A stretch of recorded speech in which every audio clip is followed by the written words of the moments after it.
हे कसले युग आले. जरा बाहेर निघायला गेलो की नुसता गाड्यांचा बाजार दिसतो. रस्ते वेगवेगळ्या प्रकारच्या गाड्यांनी भरलेले दिसतात. ते मोठे मोठे ट्रक्स, बस, अनेक प्रकारच्या मोटारी, स्कूटर आणि सतत चालत असलेले त्यांचे इंजन. डोळ्यांना ते काही फार सुखावत नाही. बरं, आपले कान देखील सतत पीक पीक वाजत असलेल्या हॉर्नमुळे आजारी पडत असतील, नाही का? आणि पेट्रोलच्या वासाने कोणाचे नाक धन्यवाद करतील?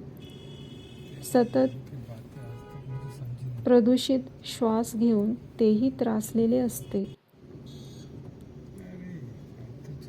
घराबाहेर निघालो की अशा प्रकारचे दृश्य बघून माणसाच्या सर्व इंद्रिया फार फार थकून जातात आणि परिणाम डोक्यावर अप्रत्याशित ताण आणि रस्त्यावर जरा कुठे छोटीशी प्रॉब्लेम आली की लोक एकमेकांवर चिडायला लागतात. भलत्याच भांडणात स्वतःला अडकवून घेतात.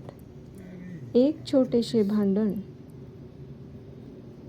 अनेक मोठ्या भांडणाला कारणीभूत ठरतात. त्यामुळे या छोट्या छोट्या गोष्टींवर जेवढे लक्ष न दिले तेवढे बरे, नाही का?